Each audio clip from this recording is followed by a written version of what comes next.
get a bottle of Chardonnay tomorrow. Chardonnay? Yeah, it's summertime. Why? You're supposed to drink Kendall Jackson Chardonnay in the summertime. Everybody knows that. I don't think that's a thing. It's a thing. I feel like you make up a lot It's of not a things. thing. It just got made a thing. Testicles. You ready? Yep. You sure? Yep. Why are your hands like that? Because I'm going to clap. You ready? Yes. Action. I didn't say action. I gotta say action. Damn it. Okay. Ready? Doesn't matter.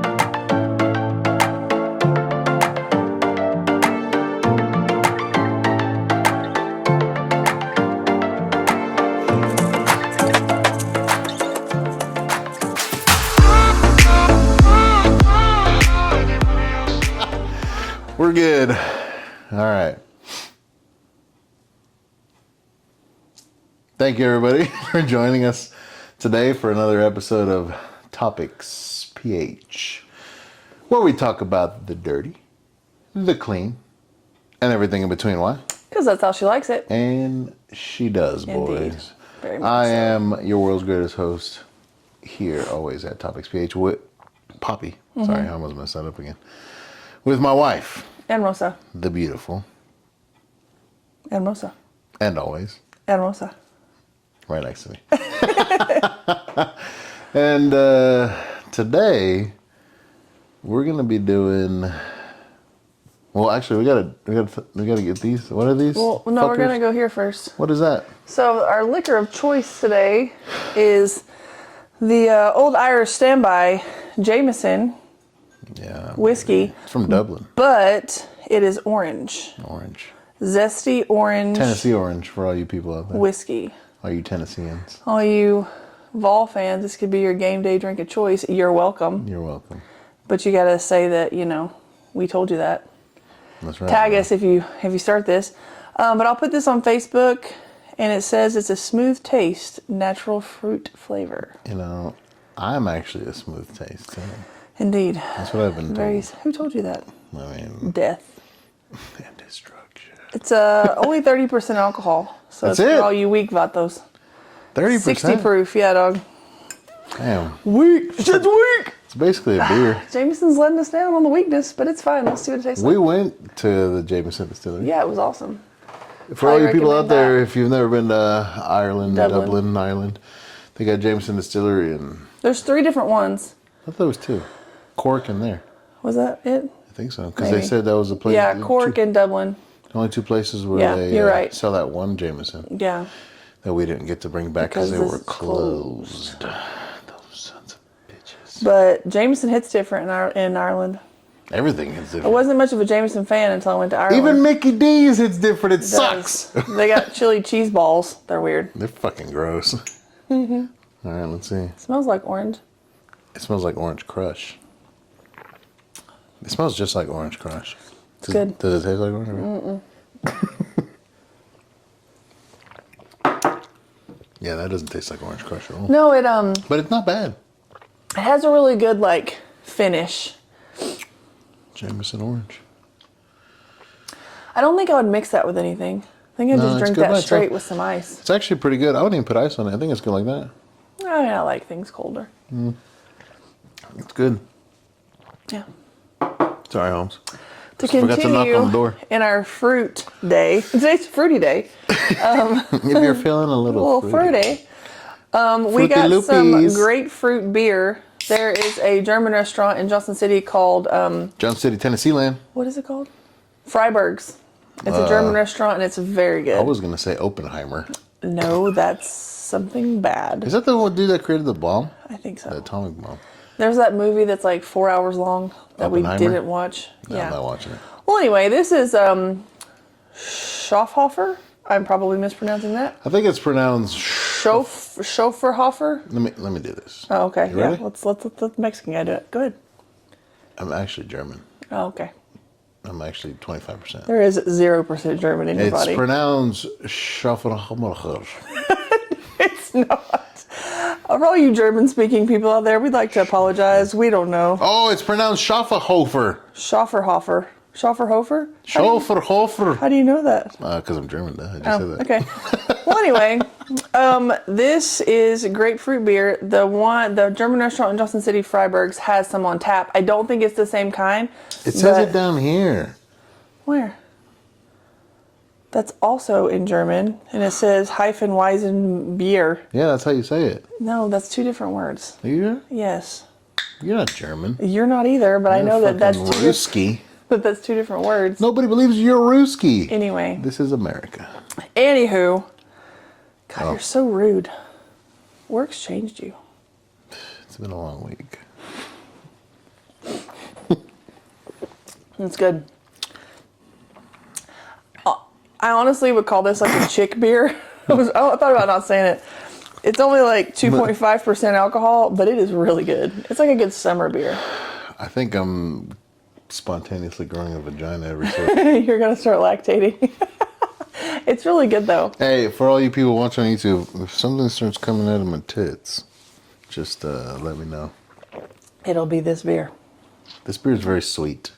It's good. I like it. I don't know if I like it. Well, there's 4 of them. I'll drink the other one. It's good.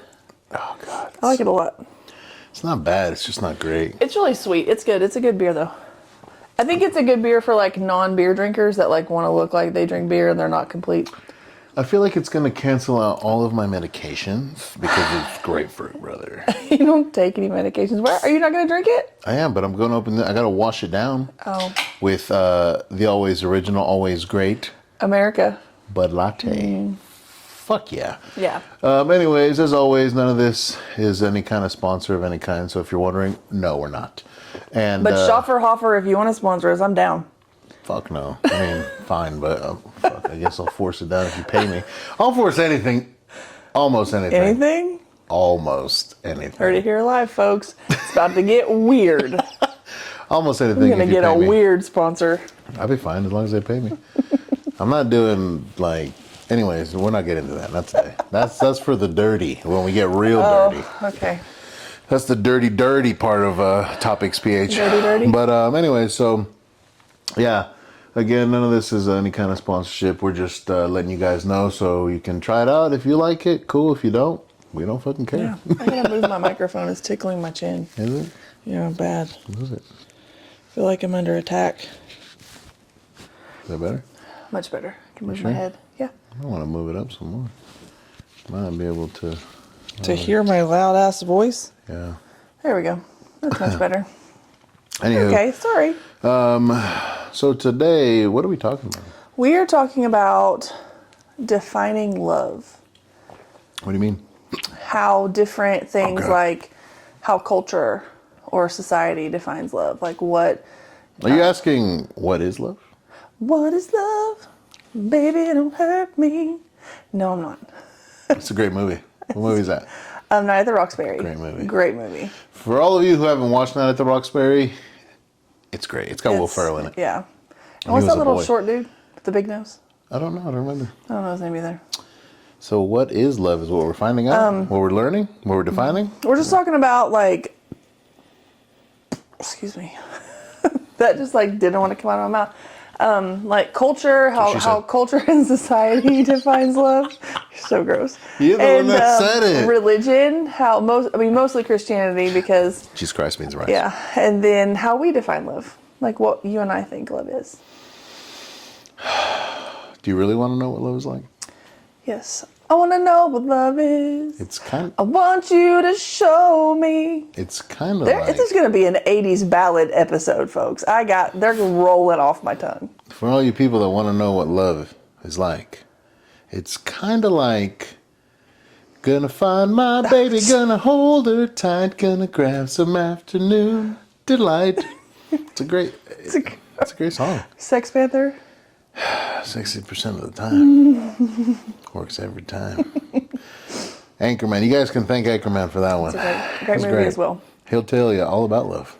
Yeah. It's about nice heinies. Yeah. I'm going to throw this at you. If you like it, you can keep it. If not, you can send it right back. Okay. You have a really nice heiny. I want to be friends with it. I'll keep it. It's the greatest pickup line of all time. It's not. If you guys haven't watched Anchorman, you need to watch it. Educate yourselves, children who are of age, and adults He'll need a little more. A little more spice. A little more ritmo. Ritmo. Yeah, that. Anyways, why don't you start us off then? So, I think like love in itself has, like on the cultural side, like the consumerism part of it, like it is. Like American culture? Yeah, like American culture. Like we are all about that. What? Like how, like symbolism, like, oh, buy her this, you get him this, then it shows that he loves you. Kind of like diamonds? Yeah, like diamonds are forever. He went to Jared. It's Jared. Yeah, so like engagement rings, like if your ring's big enough, that means he really loves you. You know what I mean? So if it's small, he just like kind of He like just kind of loves you a little bit. like a Just little tickle. little sprinkle of. But that's what they want you to think, and that, I mean, but that it is, you know, it's like he went to Jared or he did this, like, oh, it's so awesome. But did you know? Did I know that the first engagement ring, historians believe, originated in the ancient Roman Empire around 200 BC. Chalo. Facts. Are you sure? That's what it said. Where? Google? The internet. Yeah, the internet The said internet that. knows everything. The internet doesn't lie. I just want to know. Did But- scholars? Historians. But it wasn't scholars. It was historians. So it wasn't scholars. It was historians. Are they the same people? I don't think so. Do they work together? Probably. Like They're like probably in the same building, just on different floors. Like, oh, I gotta go hang out with those scholars today. this? I gotta go slum it with the Or like scholars. Like this? I think it's more like just this. What is that? Top and bottom. Okay. Gotta slum it with the scholars. Gotta go up there with the hoity-toity historians. I feel like scholars are above historians. Well, that's what they want you to think. The scholars want you to think? Mm-hmm. Why? Because historians, they go on facts. You know what? And scholars are just thinking about shit all day. I just thought about something. Historians have facts. Scholars, right? Do they just like do they just read like what are those things called? Scrolls? Yeah, do they just read scrolls? No, I don't think they read scrolls The anymore. scholars, scrolls is kind of Like they almost similar. only, I have to have that in a scroll or I cannot think about it in a scholarly fashion. Excuse me, sir. Can you transfer that to a scroll for me? I feel like I must go powder my wig prior to reading Yeah. the scroll. I feel like they're all English. Probably. They were Or if they're weird. not, they read everything with an English accent. Yeah. They're like their inner monologue is English. Yeah. Yeah. Bottle water. No, That's terrible. that sounds not very scholarly. I feel like I that's think they what speak say. the Queen's English. That's the Queen's English. No, you're speaking like that London, like. That's the Queen. No, there's a difference. I met the Royal Navy. No, you didn't. Yes, I did. They actually got on our ship. Okay, well, that And then a makes couple sense. of our guys I went on stand their corrected. ship. And did you know? They never came back? No, they didn't want to. So did you know? Okay, so for all you people listening out there, and I know this is off topic, off of love, but it kind of has to. And do maybe with it has to do with love. It has to do a little bit with love because you know it's the Navy. So you know, Yeah. No. get It's it not right, gay, get friend it, away. get it right, get it tight. So, So the Royal Navy, right, on their ships, like they have alcohol. They have like wine, vending machines. They have wine on their ships, and they're allowed to drink, like while they're out and doing whatever the fuck. The Royal Navy is allowed to drink, and the only reason I know that is we had a couple guys that went over there along with our captain, who went to hang out with the captain of the Royal Navy. That because we we're tight, and so we went over there. Yeah, beep beep. Beep beep. But they went over there and they were hanging out and they fucking were drinking wine. And they came back and they told us. I was so mad. that's I was cool. fucking pissed. I was like, really? So you guys can't have alcohol on the ship? No, only if you've been out at sea for over 90 days. If you've been out at sea for over 90 days, they do a beer That's day. when the detox starts. No, that yeah. It's actually 3 days, but when they really start.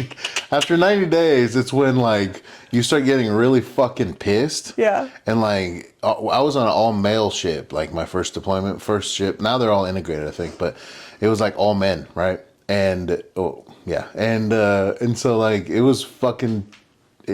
It's like too much testosterone, and these motherfuckers just want to fight, and you're fighting everybody. You're fucking pissed. Everything's an argument. You hate everybody, like because all you've seen is fucking sky and water, and everything looks gray because in the middle of the ocean, everything looks gray. I don't care what anybody fucking says.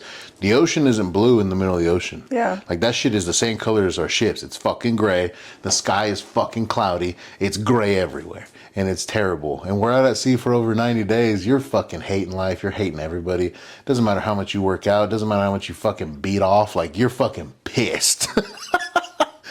So after 90 So what days. do you do when you got a bunch of pissed off sailors? Yeah, pour some alcohol on Exactly. it. And then they're pissed off drunk sailors. Because that sounds like a great idea. It's a better idea. Well, it has, yeah. I mean, literally, what's funny is, okay, so I'll tell you another quick story because I'm off topic already. So after 90 days of being out at sea, they give you a beer day. We were out for like... How much beer do they have? Well, that's what I'm getting to. Okay. So I've seen you drink. I feel like that's like a case or two a person. Well, this is how, like, you know. Like, anybody that's ever had a beer day in the fucking Navy, for all you sailors out there, anybody that's ever been in the fucking Navy, like, a beer day, they tell you only get 2 beers, right? That's what you get. That's what they say. Nope. You don't get 2 beers. You get fucked up. They give you so much beer. Well, you haven't drank in 90 days, so I mean... The first beer is your already... tolerance is gone. You're lit. The first beer, you're done. I don't even know what beer it was. It was like some fucking Middle Eastern beer. I don't even remember. Like Red Stripe or something No, like that? it was like it was in a whole... It was like this. The fucking Schlaffenhoffenmer. It was a whole nother language, but it was in letters. I didn't know what the fuck they said. And we were just like, fuck yeah. And so I remember everybody took the first one straight to the fucking dome. Like just... Oh, it was like one gulp, everybody. The second one, you were already fucking buzzed, so you're just sipping on it, right? And then after that, it was over because everybody thought they were only going to get 2 beers. But for all of you out there that know me, and for all of you out there that were there with me, they got more than 2 beers.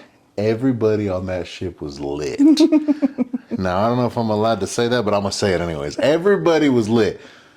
Our captain may or may not have been lit. It's who knows. And that motherfucker was a G, but the whole ship was lit, and everybody. And we also had steak and lobster, which is usually a bad sign when you're in the Navy. But we had been out there so long, we didn't fucking care if we were going to sink. Well, usually it's what is it called? Like a last meal? Like a last supper? No, it's kind of like what is it called? Like not a fuck. What is that word? Where Consolation prize? No, where it's like whenever they do something, it has to do with like something else, kind of like not conspiracy, not a wives' tale. Like a bereavement meal? Like you're about to die?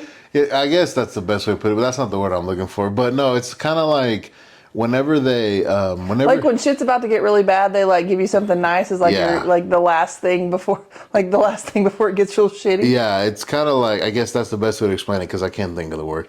But anyway, so they give you that. A consolation prize. It's not consolation prize. That's not the word.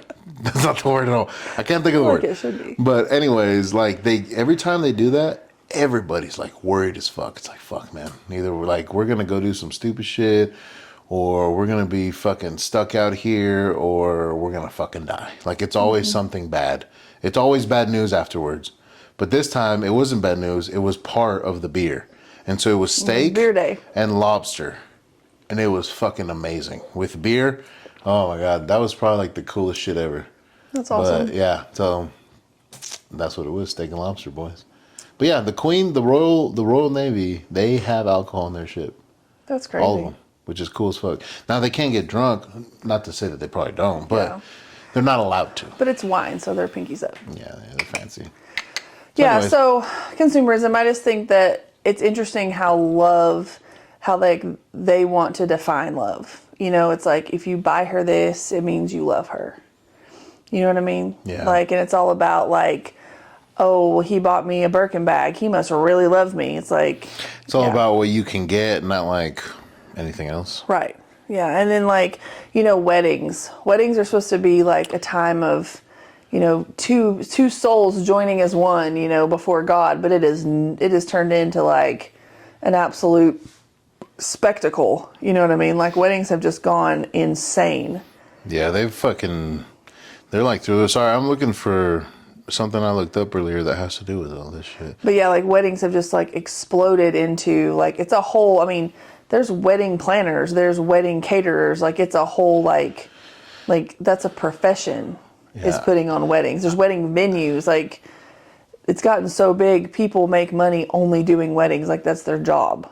Yeah, which I think is kind of a little ridiculous. But I mean, that's, everybody wants that or most people want that fairy tale wedding, not knowing that it's like $45,000 to have that fairy tale wedding. Well, I never understood that. Now, we never had like a huge wedding. Right. But we're going to have a big wedding because I've never had one. I really want one. Yeah. I just think it's cool, like to celebrate it with everybody, to have people there and just have a good time, make some memories. I think memories are the greatest thing about life, period. But even still, it's not going to be a $30,000 like spectacle of a wedding. Like, we're going to have fucking elephants and shit. I don't know. I might.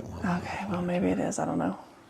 We never know with this mind what might pop That's out. True.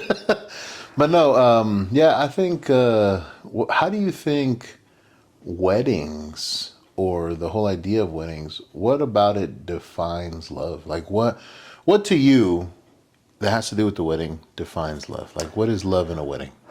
Well, I think the whole point of a wedding is that you're marrying before God. Basically, it's a promise that you make to each other before God. Like, that's the whole Christian thing of it. So I mean, like, you go into it knowing like you're being, with this power invested in me. Yeah. Da da da. But I also think like it's an outward showing of your love for that person. You're getting married in front of your friends and family. Like, you have people that are there that mean something to you, and you want them to be there to watch you say your vows, profess your love to this person that you want to spend the rest of your life with. And I think that is like just the raw, like, broken down version of it for me, because it's like, I mean so much to you that you're going to do this in front of everybody. Like, not only are you making this commitment to me, you're making it to God, because a minister's marrying us. Well, marriage has to do with religion. Marriage is based off that's religion. The whole, yeah. That's the whole and idea it's behind like, marriage. so it's a promise between you and I, but then also with God holding us accountable and in front of all these witnesses. So it's like, not only will you answer to off. me, but you're going to answer to that man and all those them guys. Motherfuckers. Yeah, but think about it. Like, essentially, I think that's the whole point it's kind of people. A gang. Yeah, it's a gaggle. But that's What are we, birds? we're geese. But that's the whole point of people coming to a wedding. I mean, that's why you want people there. Yeah. I mean, that's the way I look at it. I mean, even if it's like we had a small wedding, but like there were people there, and like your family couldn't come because it was the middle of COVID, and it was they were in California. And they were 3,200 miles away. But now that's a big reason why we want to have another one to what is it called? Reaffirm your vows, or what is it? What? When you get married again, to like something your vows. Oh, your parents renew your vows, yeah. And like, I have never known anyone personally that did it. Reaffirm? I've never even heard that. What is that? What does that mean? I don't know. What does reaffirming mean? Like you affirm something, like you do it again to make it true. Like, you're like, oh, I'm reaffirming, or that may not even be a fucking word. I don't know. Affirmation? No, reaffirm. I know, but I think it's a word. I don't know. These words just come out of my fucking mouth. I don't. I'm a thesaurus. You're just saying shit that sounds right? Yeah. It sounds good. Whatever it is. I'm pretty sure it sounds like a word. At least to me anyways. But I don't know a lot of words because, I know a lot of words, but... Sometimes I put or post in words that don't make sense. Reaffirm is to state again as fact. Assert again strongly. The Prime Minister reaffirmed his commitment to the agreement. Oh, that's a good example. I was going to say, can you use it in a sentence. Confirm the validity or correctness of something previously established. The election reaffirmed his position as leader. So basically, to clarify. You say it again, motherfucker. Say it again, say it again. Who sings that song? Say it again, say it again. I don't know. Morgan Wallen, Luke Bryan, Luke Combs, Luke I was thinking Destiny's Child. Say it again, say it again. Say my name. Yeah, let's say my name, bro. That's totally off. Say my name again. No, where he says that. Say it again. Yeah, I think it's Luke Bryan. It is probably Luke Bryan. Say it again. Say it. Oh no, it's the song where they dance to the The radio. It's my song on the radio. You know, play it again, play it again. That's what they're saying. Oh, That's yeah, Say It play Again. it. Yeah, that's his song. Luke Bryan. Yeah. Yeah, I think it's called Play It Again. Is it? Yeah, because she's like, Oh, yeah. Yeah. It's Play It Again. I think it's Play It Again by Luke Bryan. Yeah. But anyways, yeah, I think, I think in weddings, love is definitely shown there. Obviously, it's It a is whole. Play It Again It's by Play It Luke Again. Bryan. Yeah, it is. I think weddings, they're obviously a big deal, but they strive from love. The whole reason behind the wedding is because two people, obviously love each other so much that they want to, spend the rest of, as we say, eternity together. Mm-hmm. And that's the whole idea behind it. But it's not just for them to at that point, it's to demonstrate it to everybody there. That nowadays is to demonstrate it to the fucking world because of like TikTok and all this shit. Instagram. Yeah, everything. Freaking all the social medias. But it's so that, people can see like the love, the affection, the passion that these people have for each other. Mm-hmm. And it's a demonstration of that, I think, more than not. But it is, I guess it's a pretty good symbolism of love because it's the unification of two individuals that, are coming together as whole. They're becoming whole with each other. They become one. Two become one. Two become one. In both ways. Two become one and two becomes one. Yeah. Play on words. There's also, there's holidays that, you have Valentine's Day. Oh, I have Valentine's Day origin right here. I looked here it we up go. earlier. So for all you people out there that don't really know where Valentine's Day comes from, let me read you a little fact. So, Valentine's Day originates as a Christian feast day. Sorry, I didn't read that right. Honoring one or more early saints named Valentinas. I think it's Latin because I am Sounds Latino, baby. Yeah. Sounds a little girly. His name was Should it be Valentino? Valentinos. Valentinos. Hola, soy Valentinas. You sound like Puss in Boots. Yes, that's because I am. Señorita. Puss in Boots.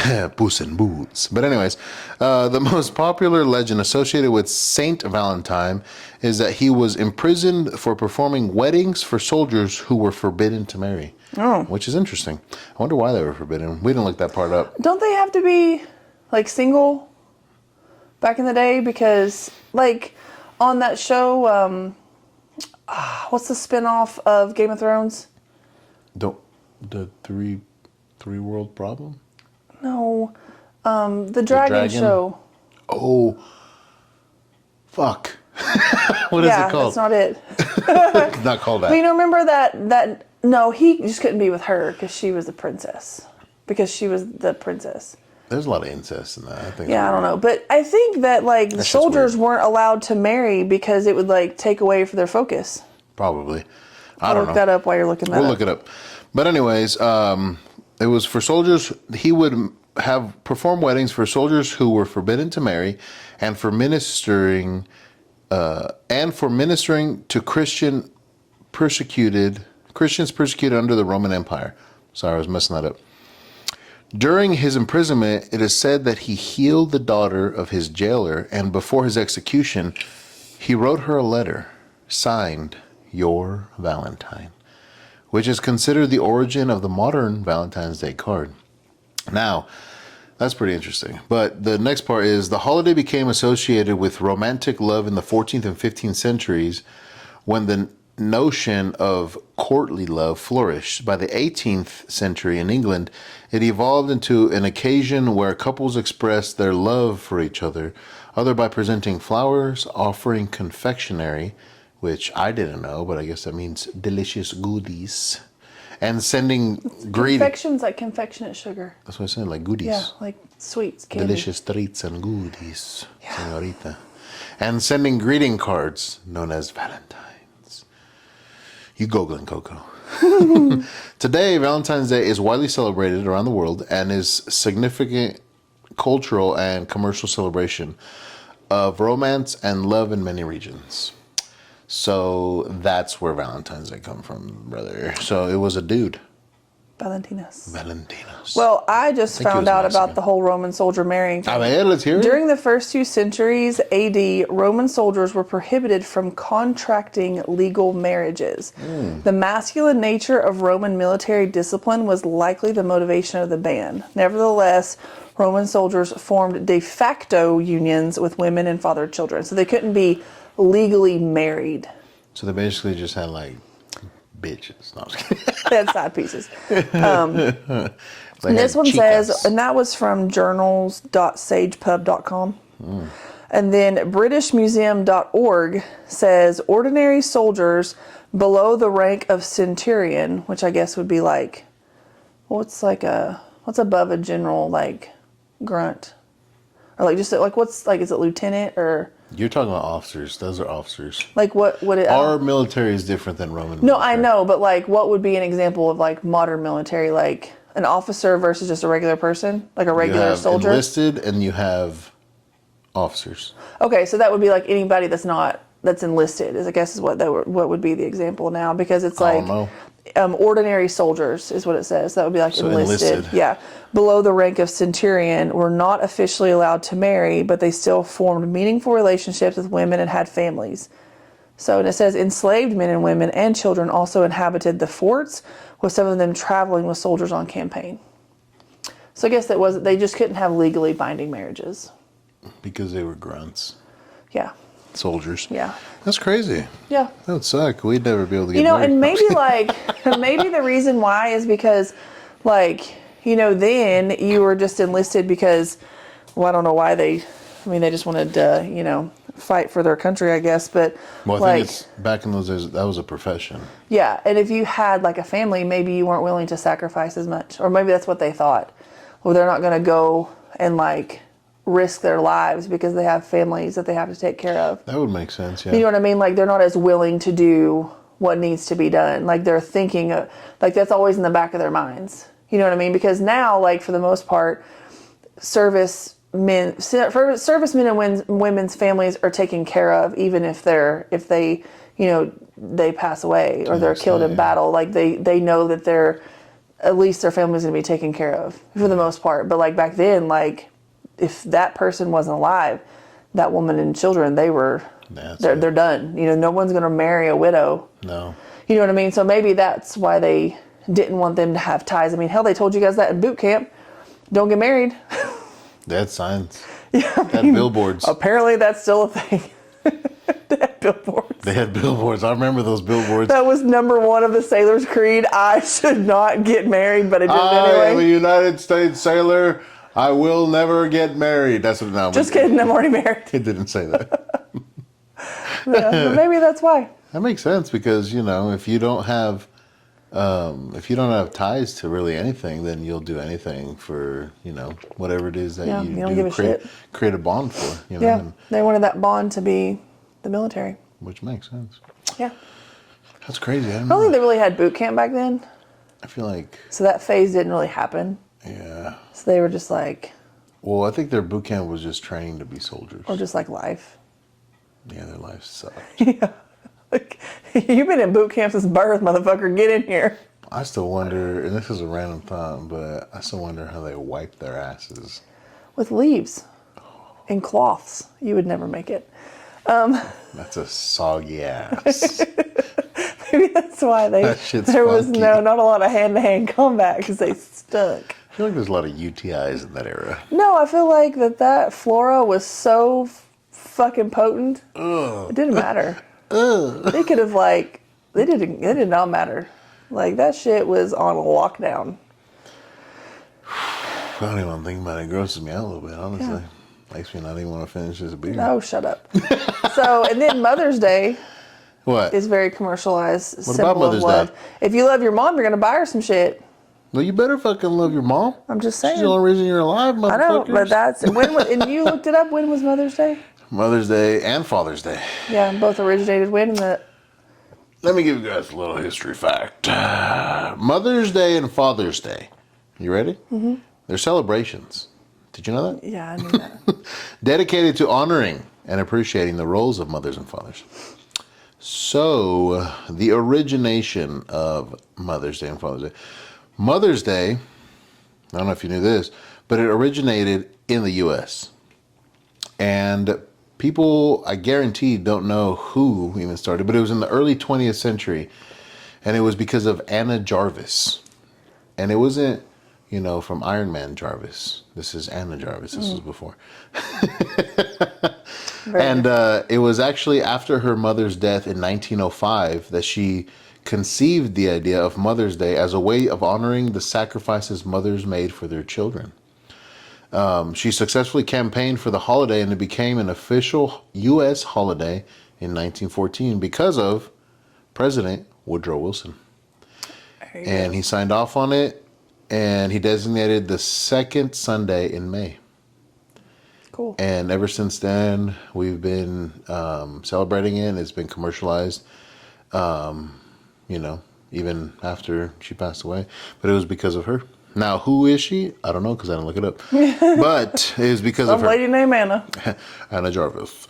But yeah, like that was the whole thing because, she wanted to honor her mother, which is, I think is a great thing, You shouldn't just have one day. I don't think Mother's Day should be one day. I think Mother's Day should be every day. Now, we'll get into later in time, in another episode, the differences, right? Because there are differences, and I don't think people have ever actually looked into it, or maybe people think about it because it's kind of a tough thought. Mm-hmm. The differences between moms and mothers, just like the differences between dads and fathers.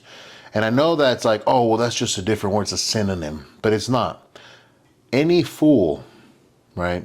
Any person can be a mom or a dad. Anybody with functioning sex organs. As long as you have functioning sex organs. Yeah. But mothering or fathering, the action of it. The commitment of it. The care, the commitment. Everything that goes into being that child's mother or father, that's earned. Mm-hmm. And again, that's the difference between a mom and a mother, a father and a dad. Yeah. Those are earned. Mother and father are earned. Mom and dad, anybody can do that. As long as your shit works. As long as the stuff down there is functioning right, you're going to make a baby. Now, what comes after the baby, what you do after the baby's born, that's when the work begins.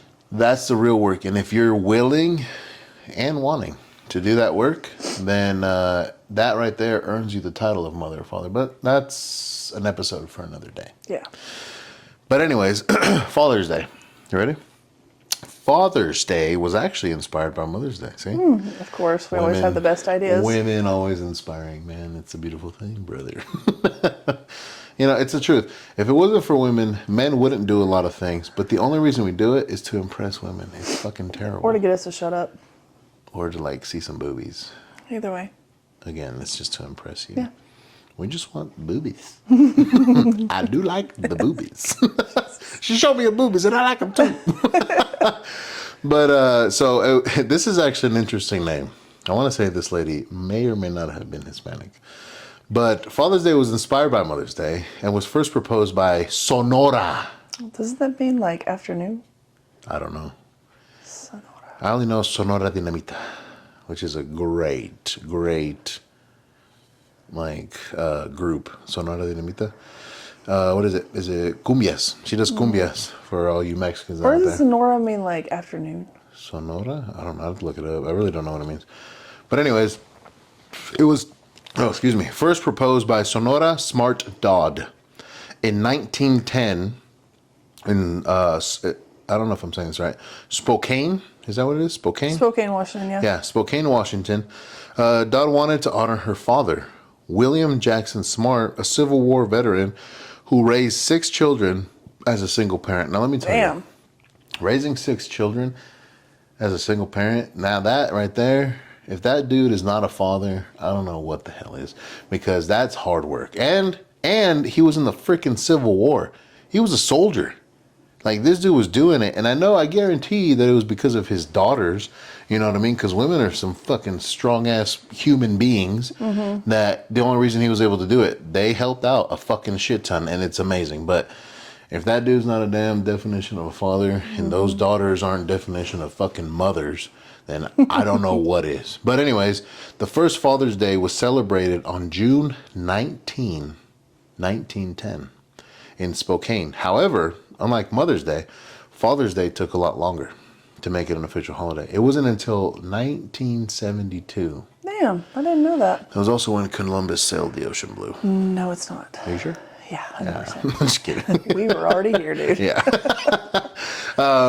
President. Someone was sailing then. This was when good old Richard Nixon, President Richard Nixon, signed it. Was this before? Was he the one that was like It's Watergate. the whole Watergate thing? The deuces. He threw the deuces up and shit in that picture. I think so, yeah. Yeah, this was before he got kicked the fuck out. Yeah. Oh, he left, right? He left. I think so. Was Nixon Watergate? God, we're awful. I think it was. But anyways, he signed off on it, and then he made it a federal holiday, and it was the third Sunday in June. What's funny for anybody out there listening is Father's Day is always after my dad's birthday. Oh, yeah, that's right. Every single time. Isn't that weird? Yep, that is weird. That is weird. That's my And dad's Nixon birthday. was Watergate. We're not retarded. Yeah. Yeah, we did pay attention in I mean, U.S. I'm a history. little bit. I'm just a little bit. Sonora means pleasant sounding. Really? So it's like a song. No wonder. Which it can be like a sonata. Isn't sonata like Latin or Italian for a song? That's ritmo. I can do that too. Not yet. It's not time. They're not ready for it. I'm not ready for folks. that yet. But yeah, isn't that crazy? I think it's freaking crazy. But yeah, that's Mother's Day and Father's Day. You know, I think those 2 days, right? I think Mother's Day is more meaningful than Father's Day as a father. And the only reason is because if it wasn't for actual mothers, which we'll get into in the future episode, then you wouldn't have fathers. You know, it's mothers that drive women to be men sometimes. And it's because of them that some men are pushed. Most, I would say, not most, let's say half of men are naturally driven, right? I'd say a third. You say a third? Yeah. You know, I would say at least half. And the only reason I say half is just because of, you know, some of the men that I've been around. They're naturally driven to be, you know, greater in a sense. But it's probably just because of the struggle. You know, they've The seen hardships that they've had to go through. and if it's not for that, you know, but the only reason they are like that is because they're raised by strong women. You know, Yeah. and they have the example of what not to be, and they learn from it. So their fathers sometimes are not the greatest examples, but they have other examples of strong men. So they have father figures. They have their mothers who are also, in a sense, some type of father figure because they're so strong. And together, they're like, you know what? I see this person to not be how I should be as a man. My mother is teaching me how to be strong, but then I have examples of men and Yeah. how to be.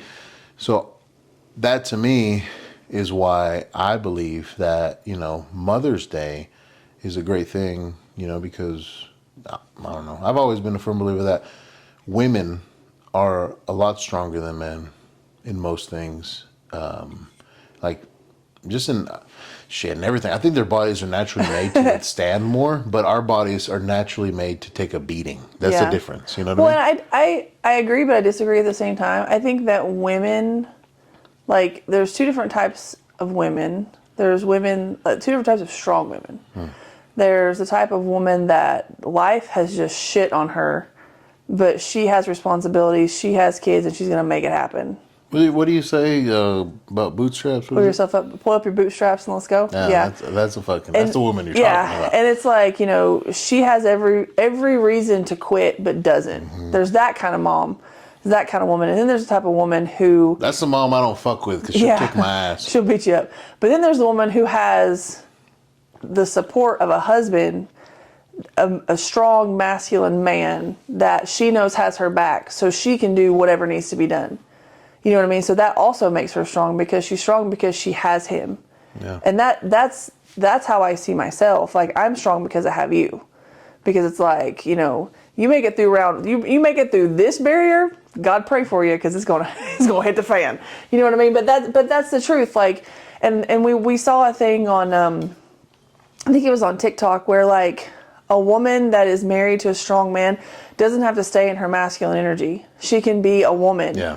And that's true. Like I 100% believe that. Like I don't have to be the father figure. I don't have to be the man. I don't have to be this, all of the things. I only have to be what's required of me. And you only have to be what's required of you, because you have my feminine side to take care of those things, and I have your masculinity, so I don't have to stay in the masculine mode, because women are very good at doing both. Yeah. Men can't. Men have a hard time filling that feminine role. Like you can't do it. It's not natural. Women are like, all right, I don't have a man, fine, I can do both. Yeah, Fuck and you. it is difficult.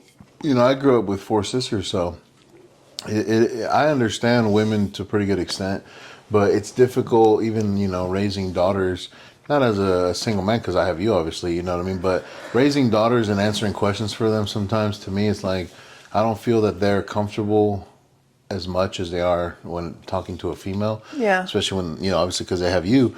And so it's a little bit more difficult in those senses. But, you know, again, I still think that Mother's Day, right, going back to Mother's Day, it shouldn't just be one day, you know. You want to show love for your mom, show it every fucking day. Yeah. Right? And again, it's for mothers, not moms, which we'll get into another day. But another episode. And the same thing, you know, for fathers, it's for fathers, not dads, because we'll get into that another day. So, but mothers are the reason why people are on this earth. Yeah. More than I think fathers.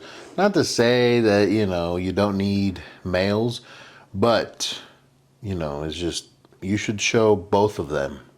Yeah, I think if you have a father, you have a husband that is a father, either to his own offspring or not, and they're a good father, like that is more precious than gold, because, you know, that's not always the case.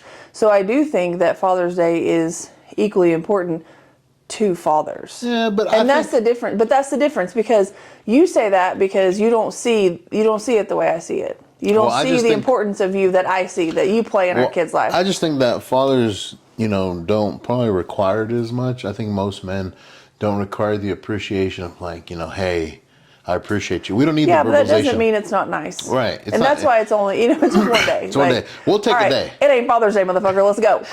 Well, that's what I'm saying. You know, like give yourself a day. We'll take a day. You know, we'll take a fucking day. But I think it's more of like, give us a day and give mothers the whole rest of the year. You know what I mean? Like, mothers deserve a whole fucking year, because it should be every day. I don't think, even like Valentine's Day, right? I don't think Valentine's Day should even be a thing. I think you should show love and affection for the people that you love. Yeah. Every fucking day. You know, it's like, you're just gonna do it once? Like, that's kind of dumb. My mom would always say you should give people flowers before they die. Yeah. You know why? Why would you give them flowers when they're dead? They can't appreciate them. Give it to them when they're alive. Mm-hmm. So that's why I give you flowers randomly. And you know what I mean? Flowers that's randomly. Why, yeah. And that's why, like, I do things randomly, but I do it all the time. Yeah. You know, I don't need a day. I don't need Valentine's Day. I don't need Mother's Day to get you something because I want to. Yeah. You know, it's like, my love for you is every day. Mm-hmm. You know, my love for you as a mother is every day. My love for you as my Valentine's every day. Mm-hmm. My love for you as my wife is every day. My love for you as a mother. So what you're saying is every day is Valentine's Day. Every day is your day, baby. Then where are my chocolate-covered strawberries? No, I'm just kidding. What? So then where are my chocolate-covered strawberries? Oh, they're at the store. I'm making this time. Well, at least they're the kitchen's under construction. It is. I can't fucking make shit. Awful. I don't want to get into that. It stresses me out so much. You know what? I'm going to need something stronger than this to get over that. Moving on. So I think another way that, like, culture and society has kind of, like, defined love is through movies. Like romantic movies, rom-coms. Everybody. I don't care who you are. You love a rom-com. Oh, God. There's nothing like there's those closet rom-com lovers, like, oh, God, I got to go with my girlfriend and my wife to watch this movie. Really like that motherfucker loves it. But he's like, that was dumb, so stupid. But or not even rom-coms, just like regular, like, The Notebook. God, it's such a great movie. It's horrible. It's a great movie. I cried just thinking about it. I know, I don't like to cry like that. It's awful. But anytime I need a good cry, I never need a good cry. Look, I'm an ugly crier. God, I'm an ugly crier. There's snot. Fucking eyes get all... It's bad. I just let it ride, homie. It's horrible. You should plan them. Plan them for... Take time out to cry? Yeah, just romantic movies. I cry all the time. But no, I think like there's nothing like a good rom-com. And for all you males out there that say you don't like them or Yes, want to you think you do. know, everybody likes them. What's your favorite rom-com? Mine? Mm-hmm. My very top. Very top. Tippity top. It's gonna have to be The Proposal. That's a great movie. Ryan Reynolds, Sandra Bullock. Sandra Bullock, I think it's pronounced. I think it's not, but anyway. And I love that movie. It's That's a freaking great awesome. movie. Another reason, honestly, the reason I like it, it's because it goes from her thinking she's better than him because she's above him, right? Like Yeah. in just like their regular daily she's lives. his boss. But she thinks she's so much better than him. But he is humbled because he's trying to do things himself. And so when she sees how humbled his fucking family is, who's apparently like the owners of Alaska, The owners of everything. like when she sees that, she's like, holy crap. Like you don't even need to work. You don't need to do anything. But Yeah. you're still willing to take all the beating that I give you just because you want to do this yourself. Like that to me defines Then a she man. bought a whip. The what? Nothing. And a ball gag. She getting real freaky for that. But See what kind of beating you can really take. yeah. You're taking it to another. That's where I went. Sorry. 50 Shades of Grey? That's where my mind went. Jesus Christ. Sometimes shit slips out. What do you want me to do? That's pretty intense. Is that what you're trying? You trying to suggest something? Maybe. Amazon package comes tomorrow. Oh shit. I don't know if I'm into gagging. I'll throw up. It's not that kind of gagging. The whip might be okay. I think I can handle that a few times, but the gagging, I'm gonna vomit. There's a lot of vomit gonna come out. That's not sexy. Yeah, it's not. I don't think you come back from a You vomit. can't. It's over. I don't think you can be sexy after you vomit. No, it's over. The petechiae doesn't help. I get a lot of petechiae when It's like I a throw up. vampire. You've never watched Vampire Diaries, but when they like smell blood or they get around blood and they become their vampire, they have like this weird like veiny petechiae thing. And every time I me. see somebody with like petechiae from throwing up, I'm like, you look like a That's vampire. me. I throw up. I have a mad petechiae. Like you're gonna know I threw up. Everybody knows you're throwing up. Why? You are the loudest puker in the world. You have like a puke scream. Mine's like. Like it's not like you know what's happening. You can be outside, he's throwing up. Inside, you're like, that motherfucker's throwing up. Oh yeah, he's inside. How do you know? I just heard him. It's allowed. Well, my favorite rom-com, and I don't know if it's an actual rom-com, it's Sweet Home Alabama. I don't know if that's a rom-com. I don't know. It's kind of funny too. It is a good movie. God, it's great. I really like it. That's the one where Homeboy makes like those lightning glass things. Mm-hmm. Yeah, Reese Witherspoon's like this big time business executive and goes back home. Yeah, it's a good movie. Yeah, I like it. I haven't seen it in a while. I think I might have seen it twice in my whole life. It's really good. But it is a good movie. Yeah, but rom-coms, I think they kind of define love in the sense of like the fairy tale, kind of like when we talked about the three loves before. Yeah. It's like the fairy tale love, you know? It's kind of like, but if you notice, in any love movie, it's actually very accidental. It's all three loves. Like we talk about three loves, it's all three loves. It's the fairy tale, it's the, you know, whatever's going on, you know, in like the fairy tale side. Then it's like the painful side, right? Because they go through, you know, trials and tribulations. But they continue, and then it becomes like the out of nowhere. It's like all three in one. And it's like it combines the three loves into one full story, and then they either end up with them or they don't sometimes. Yeah. Like, what was that one with Matthew McConaughey? How to Lose a Guy in 10 Days. That's a great movie. That's a pretty good movie. Didn't Eli want to watch that? Yeah. What's that Eli. football player's name? Bradshaw? Had Yeah. a naked room? What's that one that we watched recently on Netflix where it was like they met on the airplane? Was that Love at First Sight? Do you remember they met on the airplane and then... Was that the Irish one? I think so. And then they went and like his mom was dying from cancer and they went to Shakespeare. Yeah, it was Shakespeare. a play because she wanted to do that and be, you know, have her... Yeah, that was her, like... What is that called that they do before? Like an not obituary. It was like a celebration of life. Yeah, they do that. They wanted to do that before and tell. What was the name of that? But that was a pretty fun movie. It was Love at First Sight. Yeah. Yeah. Yes. They were going from New York to London. Yeah. That was a great movie. Love at First Sight. Yeah, that was pretty good. Yeah. It was good. It was in very, that again, I don't think it was very rom-com, but it was very rom. Very rommy. I'm very hopeless romantic when it comes to a lot of things, you know. I know. It's wonderful. But yeah, I think that's like what the commercial side of love, right? How love is defined for, you know, Valentine's Day, Mother's Day, Father's Day.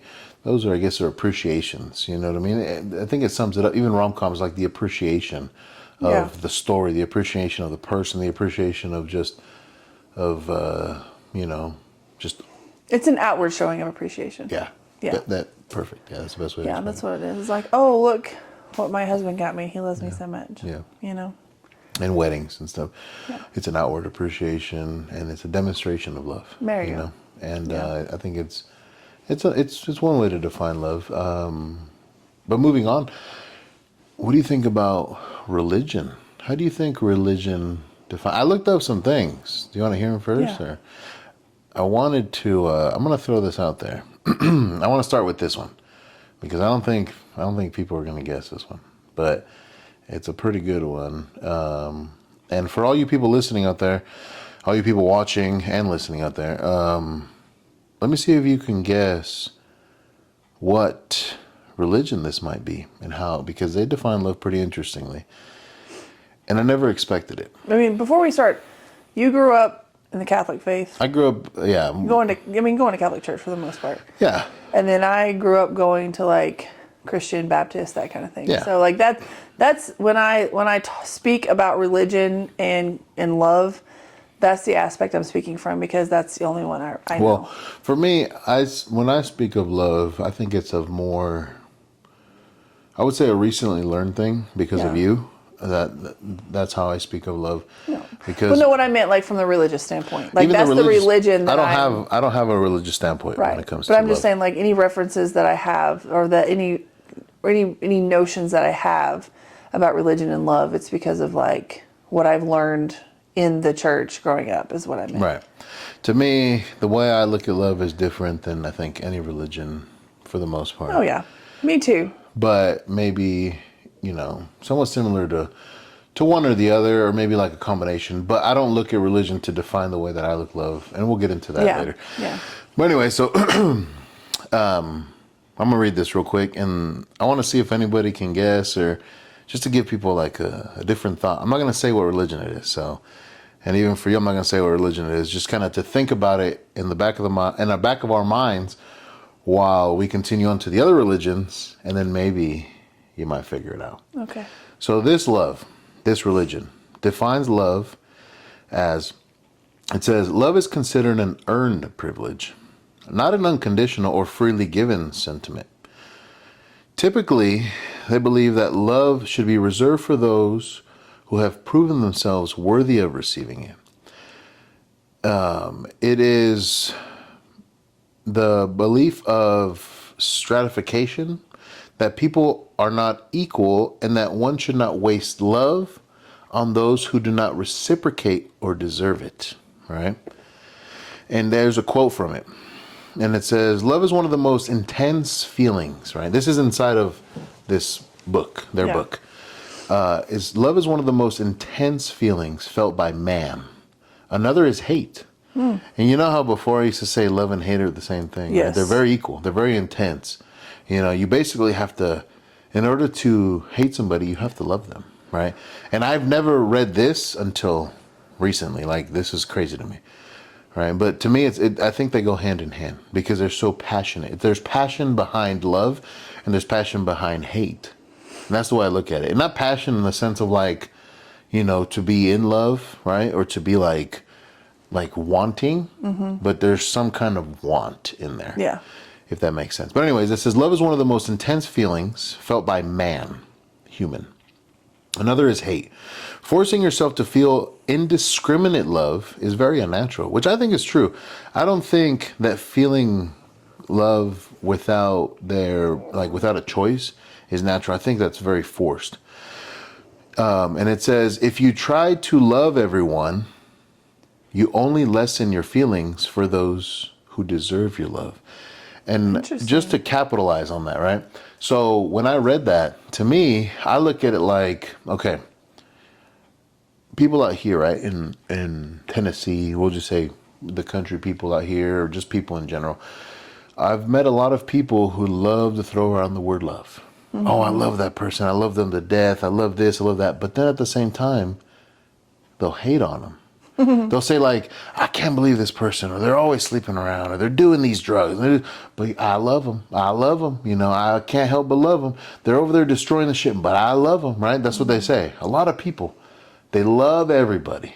But to me, it's like, if you love the murderers, if you love the rapists, if you love the destroyers, right? If you love people that cause all of these bad things as equally as you love brothers, sisters, you know, mom, dad, wives, husbands, children. If you love them all equally, right? Because that's what it is. Then there's no value to it. The only value that I have is your hatred, right? Yeah. I think I told you this one time too.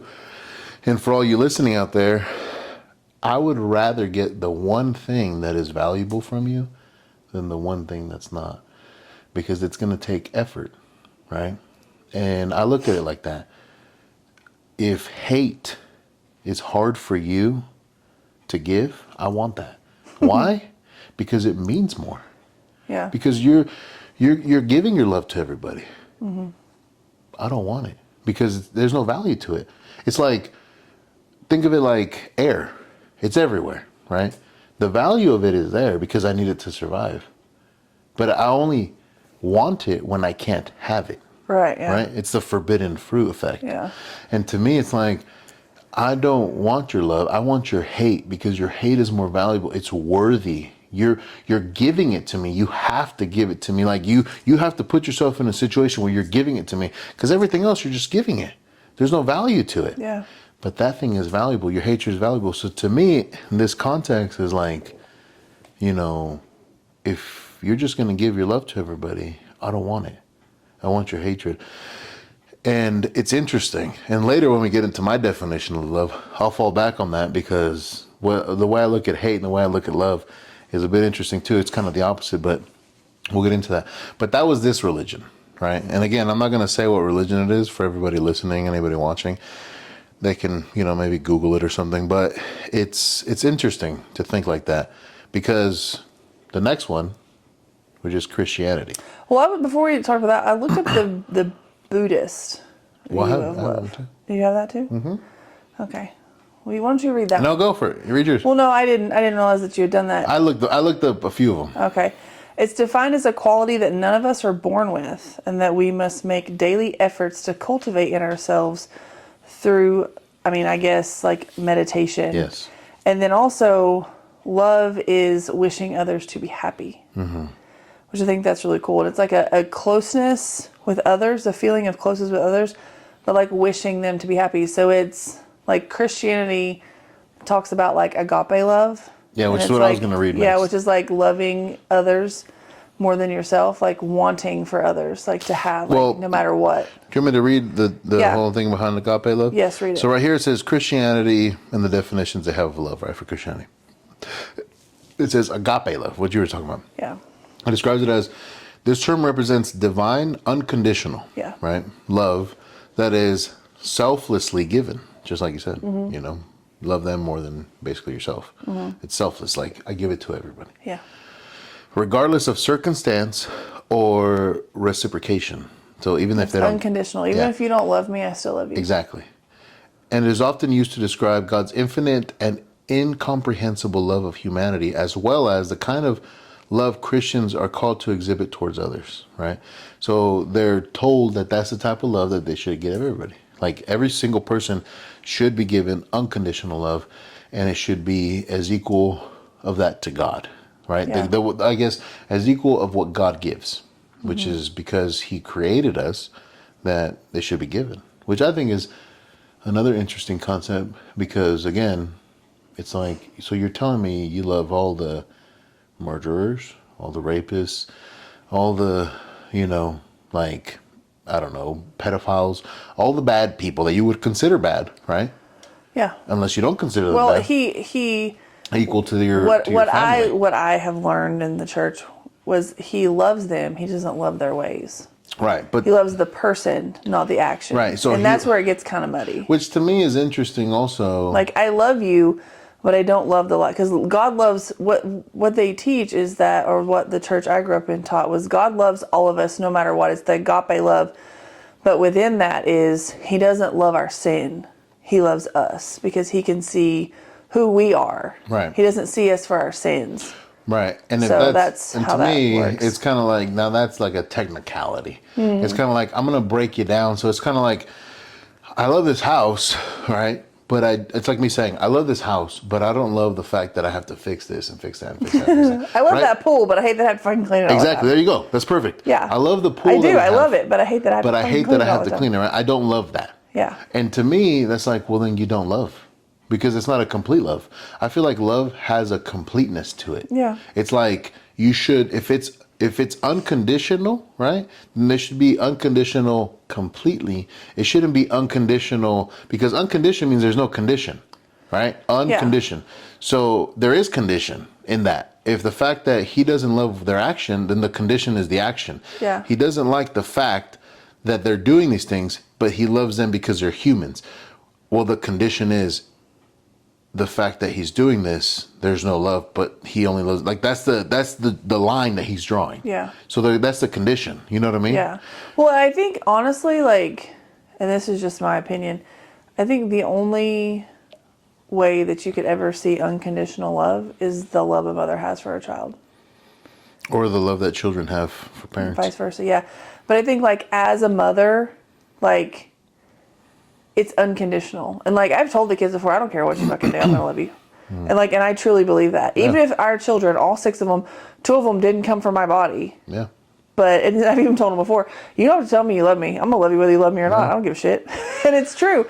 But it's like, it doesn't matter, like, if my kids were to grow up and tell me, I fucking hate you, I'd be like, okay, you can hate me, but I still love you. That's gonna hurt me. That doesn't mean I'm not gonna love you. My love does not stop for you. No. Because you're my child. Right. Like, I either created you in my body or I raised you.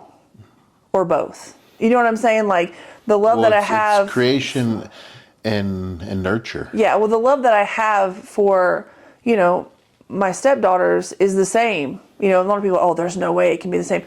No, it can. It's a choice. It's a choice to be the same. It is innately there because it has been growing and the layers have been applied for 5 years. You know, like they were what, 6, 5, and 7? Yeah. You know what I mean? And so it's like, I have been a part of that for their half of their lives, half a year, for that long.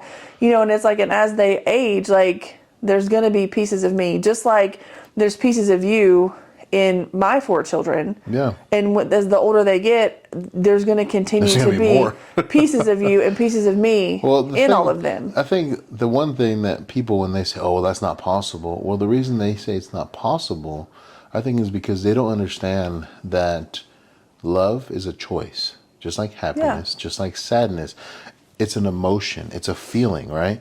So it's a feeling, then it becomes an emotion. I think it's a feeling first. I think that's how it is. I don't remember 100%. So if I'm wrong, sorry. But it's a feeling, right, that you choose. Is it a feeling inside your bones? Got this feeling inside my bones. Sorry. But it's a There's feeling. always Justin Timberlake just somewhere, just waiting. A little JT. Just waiting. A little JT for everybody. But no, it's a feeling, right? An emotion is a feeling being acted out. Like, you have to put it into play for it to become an emotion. Yeah. And so love is one of those things. Everybody feels it at some point in their life. They know what it feels like. They know what it is. And it's an emotion when it's acted out. It's an emotion when it's put into play. And I don't think people understand that. Either way, it's a choice. Yeah. Everything we feel is a choice. And that's the difference, you know, between, like, us and other creatures, other animals, right? Is we actually have we actually have more control in our minds of like the different feelings and emotions we choose. And there's a lot of people that have, I guess, learned to not feel certain things as much. Right? But anyways, going back to it, love is a choice. Yeah. And it's a choice you have to make every day. Now, the whole unconditional love, right, that you were saying you feel for all of our kids, just like I feel for all of our kids, it is unconditional. And it's unconditional in the sense that I'm actually to the point, not now, but I have been for a while, where it's not, I'm not choosing it. Yeah. Right? It's like, no, like all these 6 motherfuckers are going to be taken care of the same way. Yeah. I'm going to do it the same way.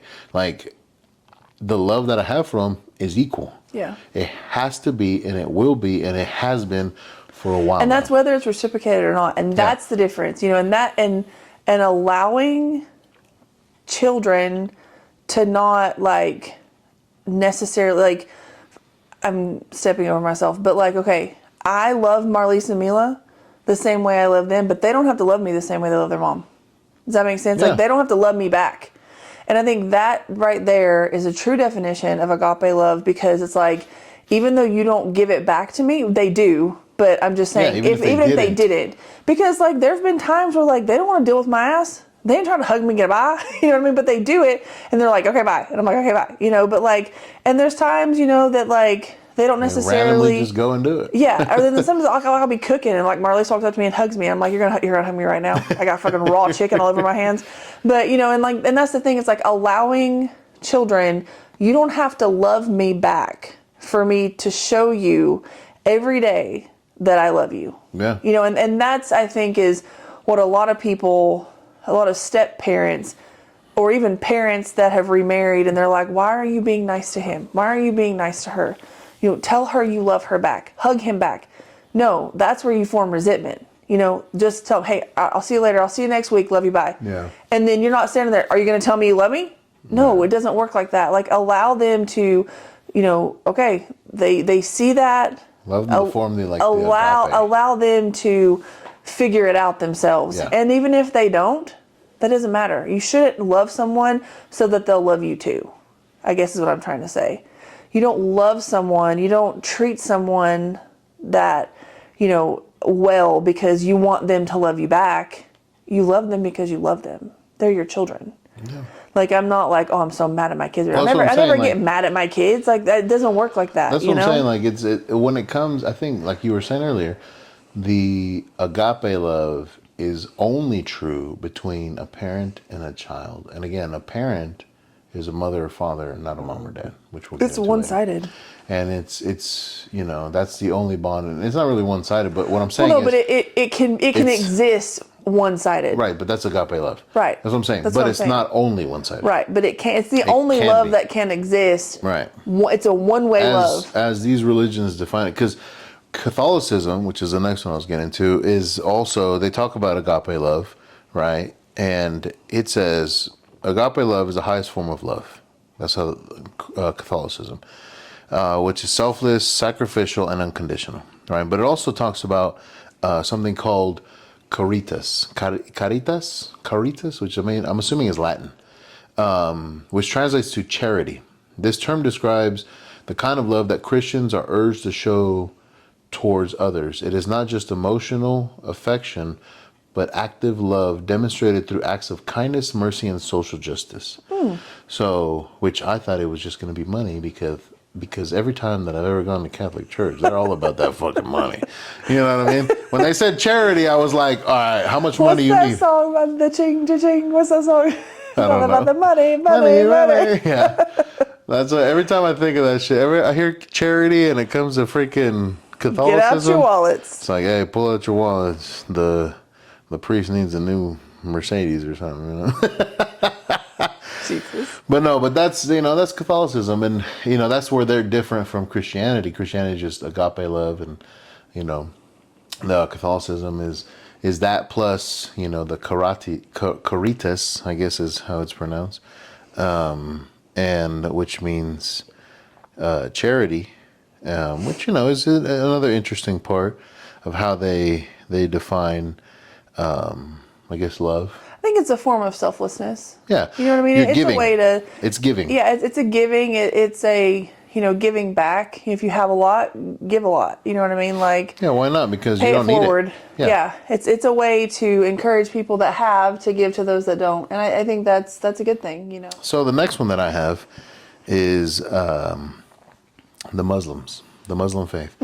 So a lot of people look at the Muslim faith to be, I don't know, very negative, I guess. Yeah. And it's really not. It's misinterpreted. And it's also, I would say, misguided, because there's extremists, just like any religion. Oh yeah. There's- and that's what I was gonna say. there's Any religion has extremists that like blow Yeah. shit out of the water. And they literally blow shit out of the water. I meant like, you know what I mean. They Hey, go to extremes, blow it out of proportion. God. Literally blow shit out of the water. I don't think they're blowing it out of the water, but anyway. Oh God! What are those things called that they put in? Oh, you ready? Mm-hmm. What do you call a? What do you call? What was the joke? What do you call a? What do you call Muslim soap? I don't know. A bath bomb. Oh my God. I think that's what the joke was, but I don't remember. It was, we were watching it the other day. Yeah. That's horrible. Me and Mike were watching it. But anyways, it was one of those dark humors. I think it was bath bomb. But anyways, back to love. I'm getting off topic. Way off topic. It was my fault. So Muslims, they define love in Islam, right? So love is multifaceted, encompassing love for Allah, love for the Prophet Muhammad, love for family and fellow human beings, and love for all creation. So you see, people don't know that. They think that, like, because of all this terrorist stuff and all these things, and it is associated with Muslims, right, and their faith in Islam, that it's so negative. But when you read this, it's like none of that says that when it comes to love. If that was the case, then it would say it in here. But it's misinterpreted. It's misguided. Yeah. Right? And it says the concept of love in Islam is integral to faith and spirituality, often linked to the obedience, compassion, and service. Love for Allah is considered to be the highest form of love, and it motivates Muslims to follow His commandments and to strive for righteousness and mercy in their interactions with others. And I guess categorize it as the three: love for Allah, love for the Prophet Muhammad, love for people, and love for creation, which would mean, like, people would just be people wishing them well, helping others in need, maintaining strong families and community ties. Creations being animals, plants, and environment, just taking care of all that. The Prophet Muhammad, Muslims are taught to love the Prophet Muhammad deeply, seeing him as the best example on how to live a righteous life. And then love for Allah, emphasizing complete devotion and obedience. It is believed that true love for Allah leads to love for His creations and His commands. So, I mean, nothing in there says that let's go blow some shit up. Let's go fucking kill all these people. Nothing says that. Fuck America. None of that says that, any of that. But to me, it's misinterpreted, just like most things. And, they're very devout. They're very devout people, I would think, and any ones that I've ever met in life, or even in the military and stuff. And, it's shown. And for the ones that aren't, we'll just say Al-Qaeda, their beliefs are a little bit different. You know what I mean? And they look at things differently, and they look at things in the correct form when it comes to their actual beliefs and religion, not in the extremist form. Yeah. So for all you listening out there, that's the way it is. It's a lot of things are misinterpreted, and it's not right, but that is what it is. Yeah, So there's going to be misinterpretations and extremists in every religion. What is unconditional love in Hinduism? It is when you love without trying to change someone's behavior and personality. what is Shakti? That is awesome. Do you know what that Did is? you hear that just now? Do you know what Shakti is? No. Did you hear that? I heard it, but do you know what Shakti is? Shh. Just because you keep going doesn't mean I'm going to stop. No. Do you know what this Shakti is, my boy? No. Shakti means power. You're welcome. Okay. But did you Or energy. You don't even know. Love one of the two. It's when you love without trying to change someone's behavior and personality. That's the definition of unconditional love in Hinduism. So you love them and not trying to change them. Just love them for who they are. Yeah. So then would that make the Christianity of agape love, the unconditional love, fake? Because they technically love them for being human but don't love them for their actions? I don't know. Because they're not trying to change them, but they're trying to change them. Yeah. I don't know. Interesting, brother. Very interesting. Well, those people are the definitions or how they define love in those religions. Obviously, there's more religions, but Yeah. I don't think we have time for all that because there's too many religions. Yeah. There's a lot. But anyways, moving forward. The definition of love. Do you know what the definition of love by the Webster Dictionary I is? thought you were going to say by the weekend. I was like, this ought to be good. By the I weekend. don't know why I thought you were going to say that. It's, by the weekend. By the weekend, it's Creepy Halloween sex music. Ew. I like the Weeknd's music. I do too. But I thought that's what you were going to say. No, by the Webster. The He good dated old Selena Webster. Gomez, so who knows? Who did? The Weekend. Everybody deleted Selena. Deleted. They all need to delete her. Everybody dated her. Don't hate on her. She's a murderer. What? She killed Mac Miller. No, she didn't. Well, she didn't help him, Did she date him? didn't she? You're thinking about Ariana Grande. Oh, yeah. Who's Selena Gomez? The one that was with Justin Bieber for so long. Oh, that's why Justin Bieber's so fucked up. It's her fault. Jesus. She messed him up. The Biebs, he was such a good child. He's a Canadian treasure. And she ruined him. Maybe he needed to be ruined so he could make good music. Maybe it was Diddy. It was all Diddy. Probably. Back to love. No Diddy. Webster. Webster defines love as a strong affection for another arising out of the personal ties and includes various nuances such as attraction based on sexual desire. Just sex. And it's very sexual. Affection felt by lovers. Sometimes friends. No, I'm just kidding. Doesn't say that. An affection based on admiration or common interest. Additionally, the verb form, because obviously we have to have a fucking verb. Verb. Verb is a word. Form of encompasses feelings of passion, devotion, or other tenderness, as well as actively liking or taking pleasure in something. I take pleasure in you. I take a lot of pleasure in you. Good God. Beans and rice and Jesus Christ. But did you know it changed? That's the definition now. Oh. Isn't that weird? That is weird. So I guess definitions can change. So does that make them definitions? Because aren't definitions definite? I don't know. Ooh.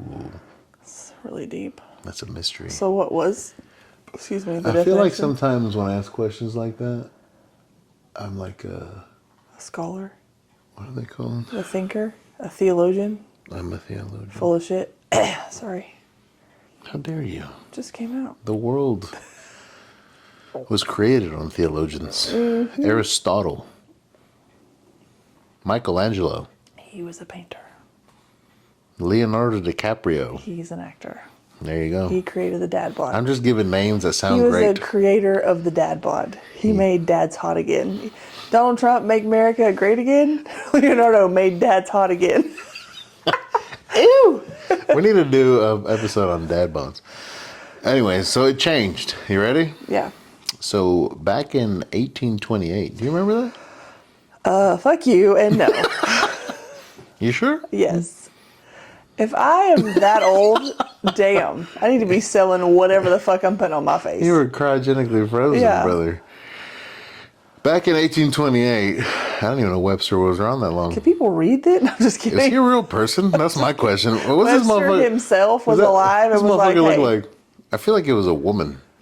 Nah, it was a dude because he was just making up bullshit. That's what we do. Back in 1828, Webster described love in both It's noun and verb form. Watch hello. As a noun, it defined as affection of the mind, excited by beauty and worth of any kind, or by the qualities of an object that communicates pleasure, either sensual or intellectual. That doesn't make sense at all. It makes beautiful sense. I want you sensually and intellectually, baby. Oh, that's nice. I like that. Give it to me, baby. And that's what it meant. As a verb, it defines as a feeling of pleasure or delight in something or someone due to qualities that provide happiness or gratifications, like boobs or butt.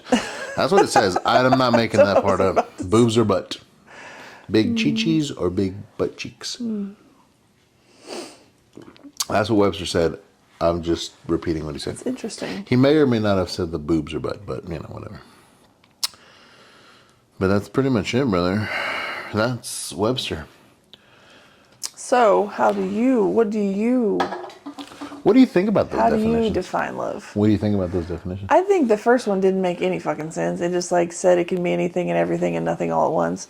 I think that that's what I heard.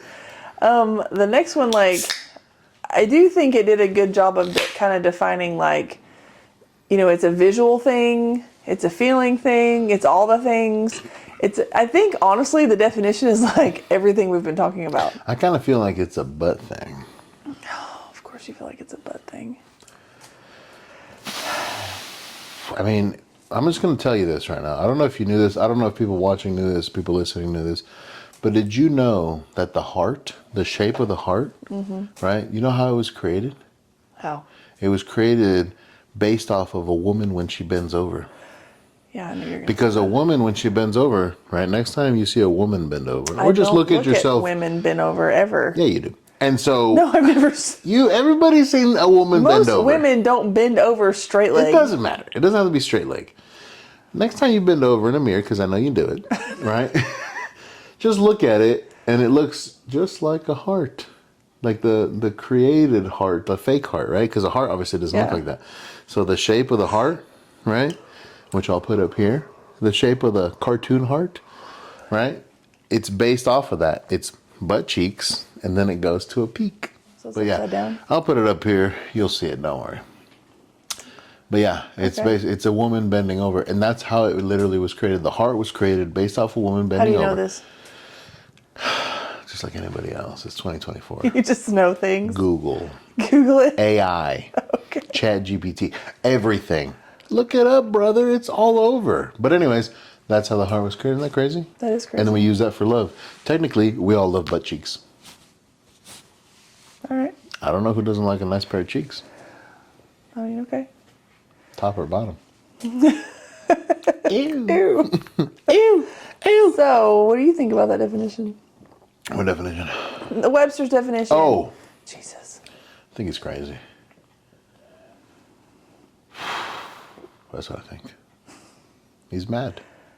He's gone mad. He's continuously mad. The fact that it's even a definition is ridiculous. I don't think there is a definition. There is no definition. It's different for everybody? I think it's very different for everybody. I think love is self-defined by the individual. There is no definition. I don't think love to be defined. I think love to be a feeling. I'm very philosophical. Sounds like it. Man. I think, okay, so my actual definition of love is a connection between individuals that cannot be explained. And it could be multiple individuals because there's multiple types of love, right? Not to say there's infinite amounts of love. No, there's multiple. I don't know how many. But I know that a love between, like me and you as a couple, husband and wife, in our relationship, in this relationship, it's to be in love. There's passion, there's desire. There's, obviously sexual, desires. Intimacy. There's intimacy. There's all kinds of stuff, right? But I don't share that same love with our children. Right. Our children's love is unconditional. It's innate. It's in me to do that. It's unexplainable as well. Something connects me to them, and I don't know what it is. It's a connection. The connection I have with you is also unexplainable. Why am I so attracted to you? Mm-hmm. Well, look at you. Why do I love you so much? Well, look at you. No, I was kidding. But it's true. I look at love to be, it's earned. I'm not just going to give you my love, right? I'm going to go ahead, and this is what I was talking about earlier. I'm going to give everybody an equal amount of hatred. Because that way, my love is more valuable than my hatred. My love is so valuable that I'm only willing to give it to the individuals who share that connection with me. And that connection is time. Time is the most precious thing in this world. What about you? No, that was a little intense. That was a lot intense. I don't know how to fucking follow it. God damn. What's the question? Scissor. How do you define love? What do you think love is? Well, I feel like there's like a lot of different types of love. Like, like we've talked about. I mean, I don't have a lot of friends. Neither do I. But the friends that I do have, like, I don't know that I even consider it love. You know, like Well, it's like friendship is not love. Yeah, it's like I likeness. like being around you. You don't piss me off. You don't annoy me. You're not stupid. You know, that's kind of how I look at it. And then like, But love, what is love? but like, you? and then I'm getting there. Oh, I'm building up. I'll just start with like the boom. you building dramatic suspense? Yeah, just let me build it, man. But and then Hurry up. there's like family love. Like I love my sister-in-laws. I love my brother-in-laws. Like I love them. I love our family. Yeah. But it's like a different type of love. Like it's almost like it's like a loyalty type love. You know what I mean? Like I like that love. like I got you. Yeah. You know? Falls Like in there. I got you as long as I got nothing else to do. No, I'm just kidding. This is a joke. If I'm busy, If I'm busy doing shit, I'll get you when I get done. No, that's not correct. But no, that was a joke. But no, like it's a loyalty. Like that's my family, you know, and that's different. Like, and your family doesn't have to be your blood. The people that are in your inner circle, That can like be your family. like I love you. Sometimes water is thicker than blood. Yeah, and it's like I have a loyalty to you. Yeah. You know, I'm not in love with you, obviously. You're my family, but it's like we have that where it's like I've got your back, you've got mine. Yeah. And like without a doubt, I know that I can call all of my sister-in-laws. And some of them I have in bad situations, and they've shown up. Brother-in-laws too. And that's what I say. And brother-in-laws, like you call them, you got a problem, like 100%. I know that all of them, brother-in-laws, sister-in-laws, they're gonna show up. They're gonna do what they can do in that moment to help us, and they know that about us too, you know, and some of them have, whether they wanted it or not, have had the opportunity to show us that. You know what I mean? Like we've had some situations where it's like, damn, somebody's got to come get us because we just got in a wreck. You know what I mean? That kind of thing. And so like and I have that type of love, you know, with our family, and then I think there's like the type of love with your kids, which I touched on earlier. There's that unconditional love, you know, and then there's the love that you feel from your children. And it's just such a different type of love. It's a natural thing. Like it's just so natural. Innate. Yeah, like it's not like, oh, they don't love me today. I'm like, them motherfuckers love me because they know I'll fucking kill them. But, you know, it's like, but you know, but it is. It's You like, want to die, motherfucker? yeah, it's like, but it's like it's easy to be around your kids. Sometimes you're like, will you just not talk so much when I'm around you? But it is like, What are you saying? yeah, it's like, I didn't understand any of that, you know, but it's like you're just around your children, and they're easy to be around because, you know, like they're just your kids, you know, and you love them, and it's a different type. And then you have like the love of your parents, like that, like for me, like I love my parents. Yeah. I do. I love my mom and dad. I love my grandparents, you know, but it's like I don't have a relationship with my parents, but that doesn't mean I don't love them. Well, it's not even your choice. Right. But even if it was my choice, Right. which it's not, but if it was, I still love my parents. Right. You know what I mean? And that's the thing, like It's like an innate. it's like this weird, you can't even describe it, but it's like, I mean, and I think it's like where you see these crackheads whose kids are like, yeah, I've been eating fucking frozen peas for 3 days, but I love my mom. You know, and you're like, motherfucker, what? But like they do. Like they've got these kids that are like fucking waking their parents up because they're high on whatever, and they're like calling 911 because their mom overdosed on heroin in the Giving front yard, Narcan you know, and giving shit. mom Narcan at 5 years old. But they love their fucking parents. And you just do, you know, and it's like, And that's the way it is for me. Like, I love my parents. I do. I love them, and I will always love them no matter what. And I feel like everybody feels that way to a certain extent, you know? And then there's, you know, the love that I have for you, which is like it's so much, and it's so like just a part of me that it almost scares me sometimes.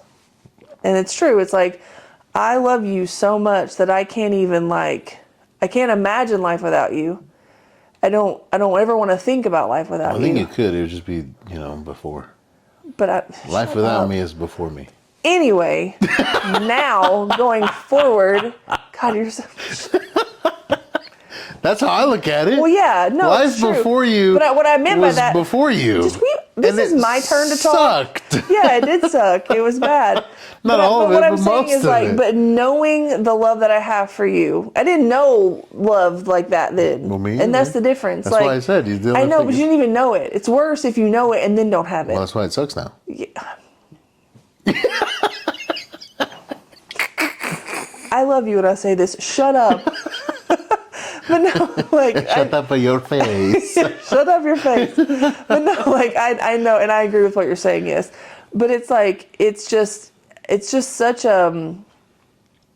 it's like an acceptance. Like, you accept me for all the crazy shit that I am, and the way that I am. And it's like, I've never trusted anyone the way that I trust you. And it's like, I can be honest with you. I can tell you things that are ugly parts of me, and you see me at my worst. And I know that you still love me. It's not that bad, bro.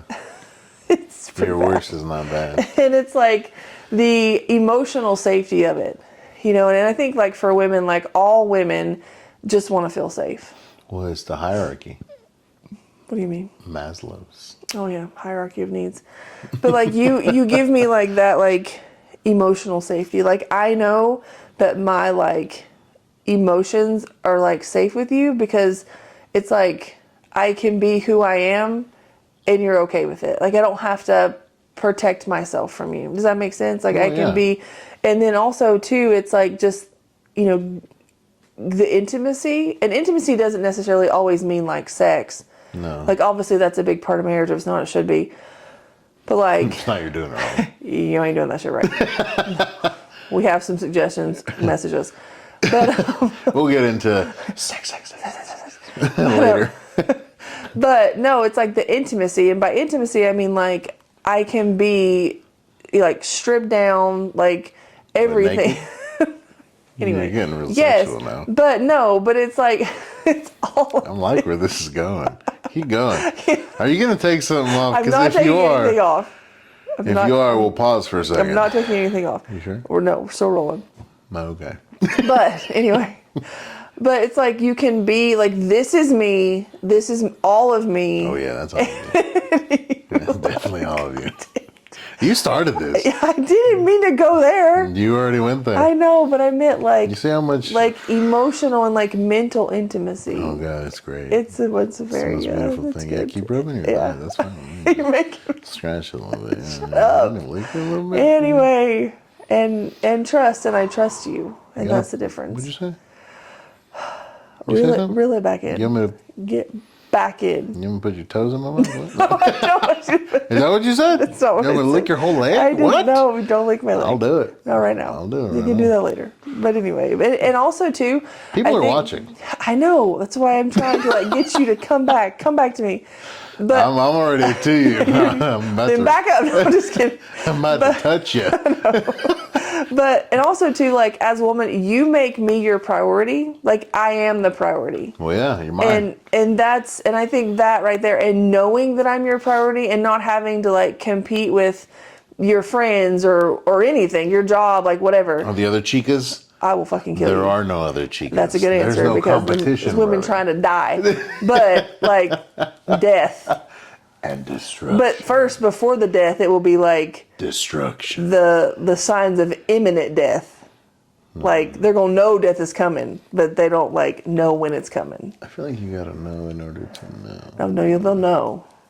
You just feel it. But I can't tell my ideas because then the suspense will happen. Yeah, but definite death Definite. without it. Slow and painful. Like Webster? Like Webster. Define. But what was I even fucking talking about? God, see what you do? You're just telling the world how much. Basically, that I'm just like the world's greatest. You are That's the what world's greatest. You are. That's what you were saying. You are. Priority. You make me your priority. That's what it is. You are my number one. And that's, and knowing that and having that security and not having to like, you know, compete for it and just being like, yeah, I know. And you have my back, and just being there for me no matter what, even though it might be really fucking stupid. You'll tell me that. You'll be like, hey, that was really dumb. But I got you. We'll talk about that when we get home. But this was really fucking stupid. And yeah, and you know, and that's love to me, you know, and just the way that you are, everything about you is love to me. So there. I just love you. I know you do. That's it. I know. Period. And I love you. I love you so much. I had a necklace made for you. Yeah, no, it's the greatest thing ever. Yeah, I don't think they can see the whole thing. They don't need to. If they want to, they're going to have to ask about it. This necklace is made of pearls. Custom made. Mm-hmm. It was your Christmas present. It's been at the jeweler for a minute. Bruh. Only real men wear pearls. What? Only real men wear pearls. Sorry. Only real men wear pearls. Yeah.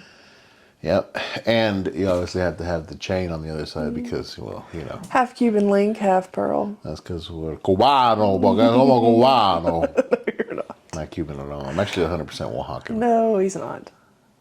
I am. No, you're not. In the great state of Oaxaca. You're not Oaxacan. We're going to go there and everyone's going to be like, who the fuck is this dude? Either way. I agree. Yeah. With your definition of love. Thank you. It's a beautiful thing. I just love lamps sometimes. I love lamp. I love palm trees. You're just saying that because of the palm tree. I love palm trees. But no, I think when it comes to the defining love, I really don't think I don't think there really is one definition of love. I think that there are multiple definitions of love. And love is individually based. It's based off of a lot of things. And it's different for everyone and everything. But that's not to say it's right or it's wrong. I think that's why you see these random pairings of people that you don't like think go together. Mm-hmm. Because I feel like, and I may catch a lot of shit for this, so I'm ready. I feel like love fills voids. I feel like it's like Legos. You know what I mean? Like, I know things fit in holes, obviously. That's where you were going.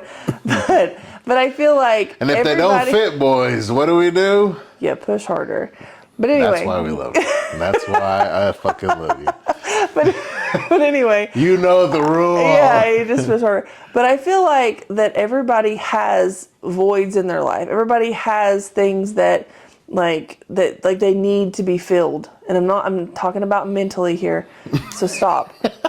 But they're like some, it's like they're different love languages like we've talked about. I think my boy BD is listening. BD, if you're listening. Yeah. You know the rules. But I feel like everybody's love language is different. And people need certain things. And those people fill those voids. Yeah, they do. They definitely do. I cannot. You're the one that started this. I told you. You can't mention the word holes and you're not like, yeah, they do. You put it in here, and you know what it does? It starts to turn. Mm-hmm. And once it's in there, it's not coming out. I know. I'm like a dirty elephant. Dirty elephant. Yeah, I'm a dirty elephant. That's good. I'm like a dirty elephant. Yeah. Yeah.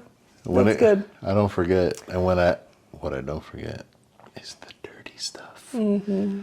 The dirtiness. The dirty. Oh, God, it's so good. Everybody listening and everybody watching, remember that the way that you define love, it's okay. Yeah. The way that you look at love is okay. If for whatever reason you don't think it's right, well, then look for another way. Change it. But if it's working, then keep it going. You know what I mean? I think if it's not broken, don't fix it. But if there's a way to improve it, always go to it. Yeah.